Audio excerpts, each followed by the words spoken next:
आजपासून ही चूक नाही बंद केली तर आयुष्यभर तुम्हाला पश्चात्ताप करावा लागेल। आणि ही चूक ना तुमच्या जेवणात आहे, ना तुमच्या सवयींमध्ये आहे, ना तुमच्या औषधांमध्ये आहे, पण तरीही प्रत्येक शुगरचा पेशंट ही चूक करत असतो। आणि ती चूक म्हणजे स्ट्रेसकडे दुर्लक्ष करण्याची। अनेक जण डाएट फॉलो करतात, वॉकिंग करतात, औषधी वेळेवर घेत असतात, पण सततचा स्ट्रेस कमी करण्याकडे कधीही लक्ष देत नाहीत। जेव्हा स्ट्रेस वाढतो तेव्हा शरीरामध्ये असे हार्मोन तयार होत असतात की ज्याने ब्लड शुगर जी आहे ती वाढायला लागते। त्यामुळे औषध घेत असून देखील काही लोकांची शुगर सातत्याने जास्त दिसून येते। म्हणून दररोज स्वतःसाठी थोडा वेळ काढा, वॉकिंग करा, पुरेशी झोप घ्या, श्वसनाचे किंवा रिलॅक्सेशनचे काही मिनिटाचे व्यायाम असतात ते तुम्ही करू शकता।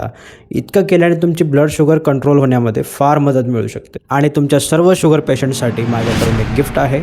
तुम्ही कमेंटमध्ये शुगर लिहा, माझ्या पेजला फॉलो करा आणि व्हिडिओ जास्तीत जास्त शेअर करा। तुमच्यातून निवडलेल्या 10 शुगरच्या रुग्णांना मी येत्या रविवारी म्हणजे 2 ऑगस्टला अगदी मोफत व्हिडिओ कॉलद्वारे मार्गदर्शन करणार आहे। संधीचा लाभ घेण्यासाठी आत्ताच तुम्ही कमेंटमध्ये शुगर असं लिहा आणि माझ्या पेजला फॉलो करायला विसरू नका। धन्यवाद।